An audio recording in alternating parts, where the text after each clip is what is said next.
What is up, Pokepeeps and Masters? It is Russ here, PokeRuss here, and we are here for another deck profile on the channel. You guys love these. I'm going to keep them coming to you because there's a lot of awesome cards in this game just in set 1, and we're going to do a deck profile week till set 2 comes out. So, today we're looking at a nice and Ginyu deck. We've done a decent amount of yellow decks on the channel, but we've never featured Ginyu as the leader.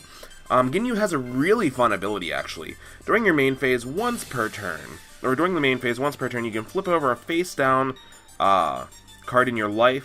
If the flipped card is a Ginyu Force member but not Ginyu, play that card. If not, add it to your hand. Awaken when you have 4 or less life, you can flip over this card. And when you flip him over, oh, look who did it first. Goku Black thought he was the first one to do it with Goku. Not so fast, not so fast. We have Ginyu, the Malicious Transformation. Okay, so main. Once per turn, add 1 card from your life to your hand. This card gains double strike for the duration of the turn, and if you have 2 or more Ginyu Force in play, this card gains an additional 5,000 power for the duration of the turn. When this card attacks, you draw 1 card. So pretty standard there, but pretty nice. He's kind of like Vegeta, where he can kind of eat his own life to kind of get into his awakened form. But I really like this I hate to say I like this one better than this one, but it's nice to be able to have a double striking leader. Okay, so since we're focusing on the Ginyu Force aspect of the game, let's put this right up here so we don't forget about it. We are running, actually the leader himself, I was going to have 4 of these, but the mail hasn't come in yet, so I want to get this deck profile done and out. So I am missing 1 Ginyu, but we have Elite Force Ginyu. He's the big boss monster of your deck. 2,500, beautiful stat-wise. His effect, I don't know, it fits the deck, but I'm not sure if I like it, because if your opponent sees it coming, they're going to kind of play around it to stop it, but it's a good effect. I personally do really like this deck. I've been playing around with it a little bit. It's really fun because you just kind of like bum rush your opponent, because you just get out, because you almost get an extra summon per turn with this effect, because 32% of your deck is Ginyu Force. I'm not going to go into the math on how that works out in your prize cards or your life cards or whatever, but that's where we're sitting. When you put this card into play, choose all of your Ginyu Force battle cards, and those cards gain 10,000 power and double strike for the turn. So all these little weenies turn into big freaking fighters, and they just punch at you hard, and this is the big boss monster of the deck. Once you play this, you're pretty much going in ham. You're pretty much going ham, because he'll get double strike, all your little guys will get double strike, he'll have... Do you actually... I'm not sure if he gets Ginyu or double strike himself, because he is a Ginyu Force member, so we'll see. So, for the Ginyu Force members, we're running 4 of Little Baby Goldo. Nice blocker. He's probably not going to be the one who's attacking until he gets that little boost, but when you're playing this, if your leader is Frieza's Army, which Ginyu is, choose up to 1 of your opponent's battle cards with 2 or less and switch it to rest mode. So he kind of changes things so you can play a little bit of the control game early on if you decide you want to. So that's 4 right there. You have 1, 2, 3, 4 Raccoon. He's good. He's 10,000. He's not the buffiest guy in the world, but you can buff on your opponent's turn. This card gains 6,000 plus 6,000 power during your opponent's turn, so he's kind of hard to trample back over. Your opponent's going to have to waste probably at least, unless they're running the vanillas, they're probably going to have to waste at least 2 cards if they're wanting to get over this, or 1 card if they do have the 1,500. But still, they want to kind of run over this and kind of control the board.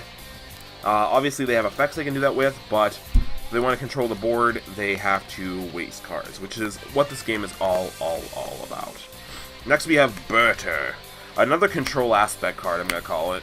At the end of your turn, this card switches to active mode, so they won't even be able to trample over this guy unless they put it back into rest mode, which is huge, which I think is huge. I'm definitely, if you guys have ever played Kaijudo, I'm definitely eventually expecting to see a Lyra-based card where it puts a creature in rest mode, and it won't be able to untap during your opponent's next turn. I hope we don't see it for a while, but I definitely expect to see that as an effect in the upcoming sets, to be honest.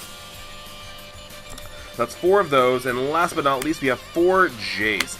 Jace is another blocker, but he actually has some stats to back it up. He's a turn 3 blocker, and when this card is put into play from your hand, so you don't get this effect off of Ginyu's ability. Look at the top 3 cards of your deck. Choose one Ginyu Force member other than Ginyu among them and put it into play. So he also kind of... So if, like, you... Third turn, you come out, you activate Ginyu's effect, you flip over this, you get Birder into play. Then you pay your 3 mana, put this into play. Effect goes off, you look at the top 3...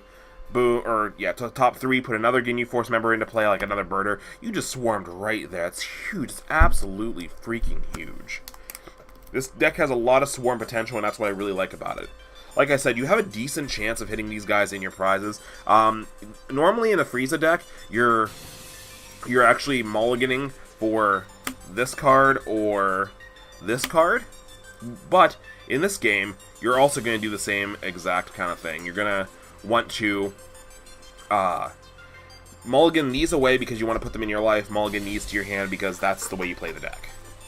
So it all works really freaking nice. Speaking of which, we have 1, 2, 3, 4 Avenging Friezas. These 2 your cards to your hand, just like the normal Frieza deck. This is still just as good. Plus, you don't. Sadly, you don't get to launch it off. But this acts more like a Majin Buu, and it adds a card to your hand, and then if you don't get it off Frieza's Call, and it's inactive, you can just use it as a combo piece.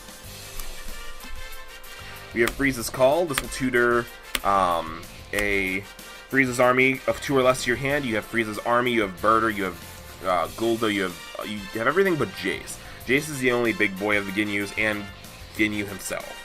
So this kind of tutors the rest of them to your hand, and allows you a little bit of knowledge. Okay. Next we have 4 Swedes, because I am absolutely in love with Vanilla 1500 turn 2s, because they're beefy, they can fight with your opponent's evolved or awakened character, and we have 4 and 4, because I think they're pretty standard. You can hit them off Frieza's Call or Frieza's Avenging Frieza, and I think they're just absolutely amazing. Like, they're just big beef sticks that your opponent kind of has to deal with.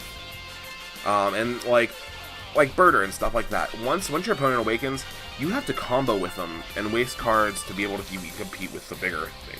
You're mostly going to use those as combo pieces, where these you're actually going to use as fighters. Next on our list is, we're starting to get into the big boys. We have the 4 Ginyus, and then we have the 4 Mecha Frieza, Returning Terror. Great card when your opponent's going in trying to go aggro. If they're trying to get rid of your Ginyu Force members and kind of prevent you from hitting this big play on turn 6, then you can punish them. This is your punish. You play this, you drop a card from your hand, because they're using their battle cards to attack over. They're playing the control game. They're playing the control game.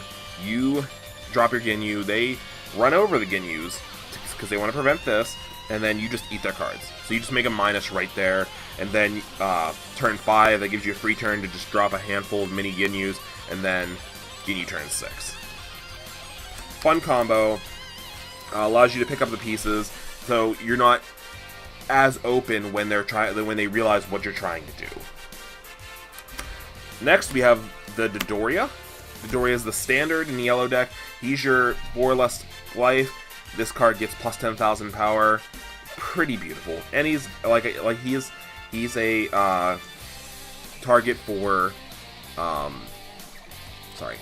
he's a target for that Avenging Frieza, the little Avenging Frieza, which honestly, that's why I absolutely love the yellow build, is because you actually have a tutor for this card. These cards are literally some of the best cards in the game. Until they rotate out, if they decide to do rotation, these cards are pretty much your standard, and being able to tutor them to your hand, just absolutely BEA beautiful. Next, we get into our negates. We have 4 Crusher Ball. 4 Crusher Ball counterplay. The battle card just played was put into rest mode. Absolutely good. The yellow doesn't actually have the negate and attack, but this is pretty much just as good. It puts them into rest mode, allows you to run over, allows you to play the control game, especially if you decide, oh man, I have the extra Ginyu, this, or whatever, I'm going to play this, give something, one of my guys, plus 10,000 power and just run over your guy. I can sacrifice one of my guys, not attacking you for Double Breaker, to control the board and put myself in a better advantageous position. More advantageous position, I should say. And last but not least, I decided to put 2 Cold Bloodlust in this deck, because the way effects are working, I actually think 2 Cold Bloodlust is actually better than 1. I know I said, but with the way the speed of the game works, I thought you only need 1, but playing a bit more, I'm definitely seeing 2 is a nice out. 2 is a nice out, and sometimes you just get in a position where you're just like, oh, I don't want to charge things in my hand, and sometimes you do have to charge this, and you just allows you to have 1 more in deck to play around with. So this is a little bit more of a standard build, and not really techy. Lots of 4-ofs, lots of 2-ofs, whatever. And I think this build is actually really good in this format. It's a nice swarm build. If you can get, like, you're burning your own thing, so you're awakening really fast. If you can, try to summon it and then try to do this. It'll put you down to 3 life, but in the scenario where you can just go ham on your opponent, go ham. This deck, I think, is a really fun deck, and I think you guys are going to love it. Try it out if you get a chance. Let me know in the comment section down below if you've tried out any of my decks, and let me know if there's any decks you want me to try out. I'm willing to try out, test a deck that you were like, oh man, try this deck out. See if there's any changes you'd like to make, or I think it's a good deck. I think you should try it. So I'll do a deck profile. If you guys submit me a deck, I will try to do a deck profile on it. I will see you guys in a later episode. Have a great day. PokeRuss out. Bye.